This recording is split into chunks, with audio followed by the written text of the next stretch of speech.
First off, let's give a shout out to our sponsor, Balls. Can you read that? It says Balls. Gotta hydrate. I'm just really parched underneath all these lights. It's just a familiar feeling. It's tough. Glad you powdered. Glad you lightly powdered. Did you? No. We got a note from our manager. Hello, Jeremy Katz. A couple years back. Well, Yogi got a note saying he needed to lightly powder. And then I got a note saying I was too oily on camera. So I lightly powdered for ttoday's session. Did you? No, but the fun part is when I got that after a self-tape audition, I didn't know what he was talking about. I was like, lightly powdered? Like, what does that even mean? Because I had never powdered. Early in my career, we didn't ever have makeup where I was working at the time. It was a smaller network subsidiary of Fox. And then when I elevated and went to ESPN or the Pac-12 networks, I understood the makeup game. So now I understand how to lightly powder. I haven't for today. It's very natural outside. I like the natural look on this show. Because when you travel, do you lightly powder? I don't. I do. Well, I'm always on camera, so even when I'm doing IG stories.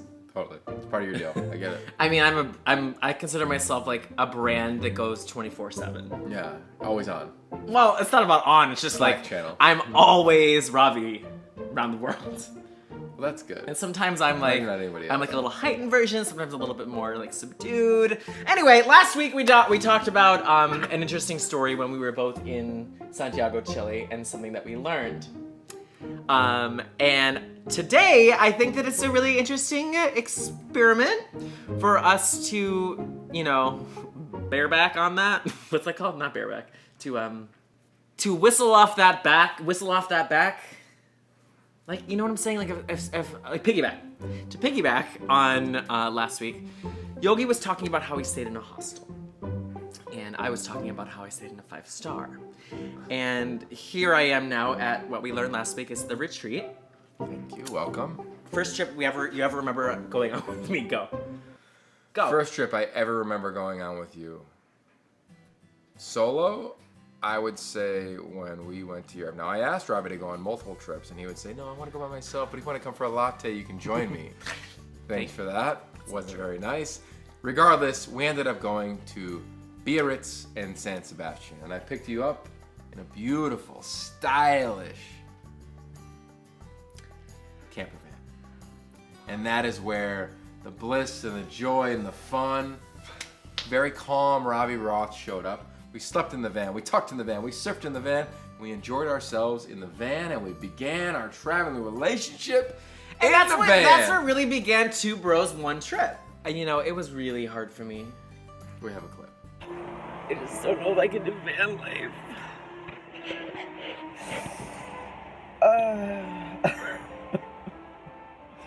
It's intense.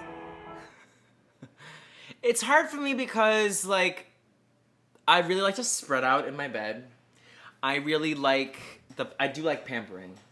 Granted, we don't get massages all the time, but I do like the pampering of the maid that cleans up the room. I do like that I have a freshly made bed. I even enjoy elements of an Airbnb. I'll go to an Airbnb. I'll do an Airbnb. I'll do a gay Airbnb, a Mr. B&B. But where you crossed the line with me, and I'm gonna get to your answer, where you crossed the line with me was hostel and van. And, I think that I put up a little bit of a, is this for real? And then I went to this will be great content, into a dropping in, realizing that this is gonna be a journey. And we did it for a few days when we went to Spain and France, and then we did it for 10 days when we went to New Zealand. Van life. And I gotta tell you, van life is really just roughing it to the max. To the max, totally. To the max? Roughing it to the max would be like sleeping underneath a tree. Okay, so in New Zealand, we slept on top of the car. And it popped up, and it was pretty brilliant. And it was wet all the time. It was always wet. Well, you sat in the middle, so you weren't necessarily... And the birds were so loud. So beautiful to wake up to birds. So what's your tip? Just the tip. My tip is to embrace the uncomfortable. I like that. My tip, if you're driving in a van, is to have good music, roll the windows down. When you go to bed, enjoy the smell the sounds. You know you're not going to get the greatest sleep of all time, but once you settle in, remember that day we slept right next to the water? Just smell it right now. We made a little fire that I didn't really do a good job of. You got to eat, got to hang, got to talk. I thought it was beautiful. I can't wait at some point in my life to hopefully have the ability to get a van, or if you want to donate one, I'll take it. Granted, that same trip where we did the van life, we also did a bougie hotel, and we did a gay version of Airbnb, a Mr. B&B. And so what were those experiences like for you? They were cool. I mean, who doesn't like a bougie hotel? I'm cool with it, but I'm just saying on a trip internationally, exploring the world, like, feel it. And for me, that is via a van most of the time. Yeah, but you can feel it. You can feel it during the day and then, like, get some really good sleep at night. That's well said. Okay, well, that led us to this trip. This one's a little different than life in a van in France and or Spain.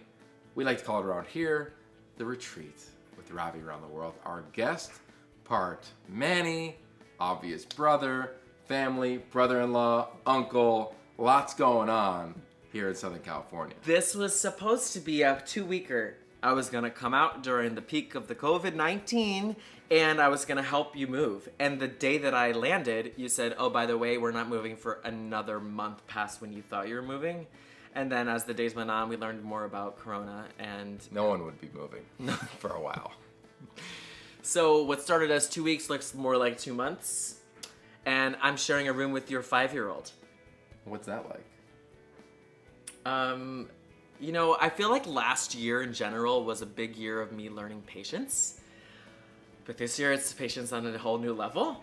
I don't know. I mean, it's great. It's my nephew. Like, I love hanging out with him. I just, you know, there's just like a whole, like, we're always on top of each other. And it's great.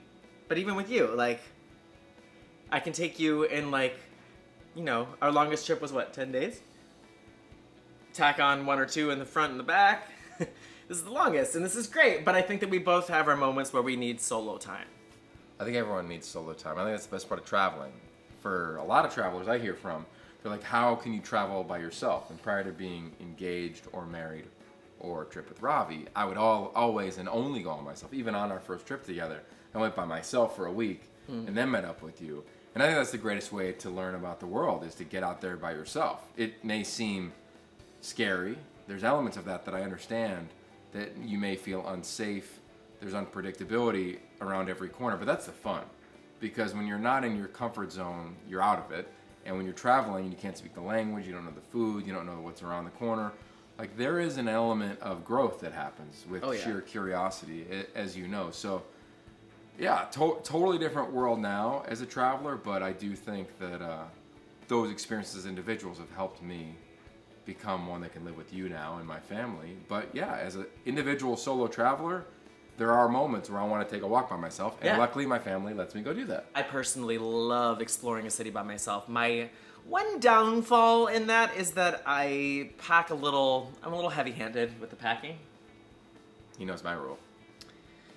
Carry what you bring. If you pack it, you carry it. I tell that to our 5-year-old, to whoever. And we all know now that if I'm traveling with Yogi, I'm probably going to walk 24 miles in a day. Don't carry a lot. And because we actually did that in Paris. And make sure the suitcase has 4 wheels. 4-wheel drive. Fair. Totally fair. All right. Well, look, I think our experience, my family, has really enjoyed having you here. You've been here, what, 3 weeks?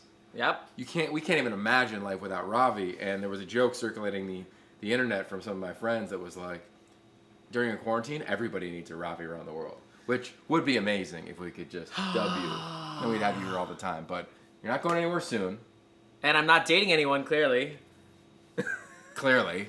So, but I am single. Us. I'm single. For those who are single. watching, I can do virtual dates. I can lock the child out of my room, and we can do, like, you know, none of that stuff. Dates, video dates, those kind of dates. All right. Well, speaking of dates, this has been a fun one. And I've got one with the NFL Draft, and you can check out our new Pac-12 Networks podcast called Pac-12 Perspective, wherever you listen to podcasts. I'm going to go do that. Hey, you do that. And if you enjoyed this video, please leave a comment below. Give a little bump up, double tap, give us some love. Let us know what you want to hear more about. Every week we're gonna delve.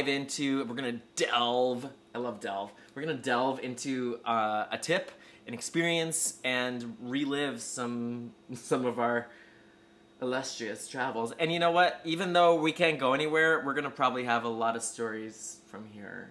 So please. I tell our 5-year-old all the time when he wants to travel because he wants to go back to Bali so much. I say, you just gotta close your eyes. You can go there anytime you want.